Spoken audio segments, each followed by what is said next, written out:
HR1 stands up against lobbyists and dark money.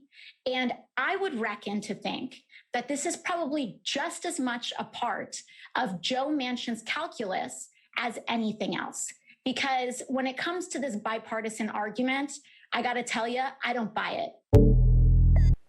Oh, yes, I'm back. I've been away for a little bit. I wanted to let things settle down with the election and everything, and people going back and forth. You didn't know if white supremacy was going to kick the doors down and take over.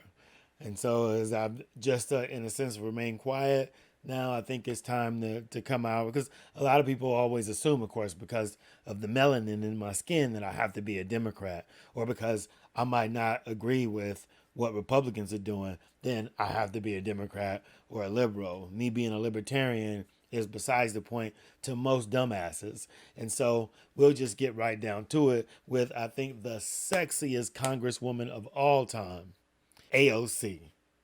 She let Joe Manchin have it.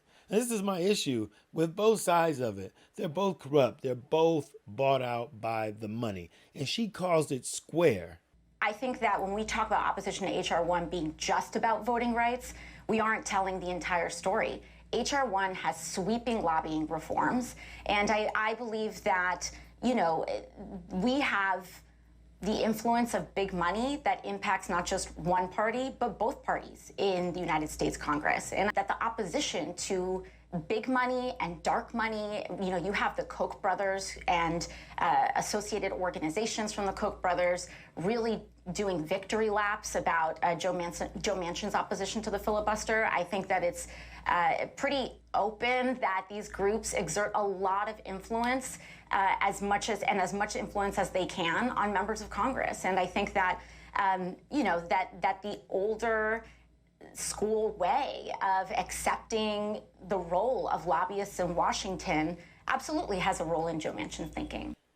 Abso-fucking-lutely, it has a role in his thinking. This is the problem, and this is how something as insidious as white supremacy or systemic racism survives. That they continue to keep us divided as opposed to help us move forward as a nation. Right? To say that Joe Manchin is against these changes, not because of bipartisanship, but because he doesn't want to end his money train. This is the problem in Washington, is that these people are taking money from all these corporations and these one percenters that they don't give a shit about regular Americans. If we truly want liberty, we need to liberate ourselves from the 1% that's buying our public officials.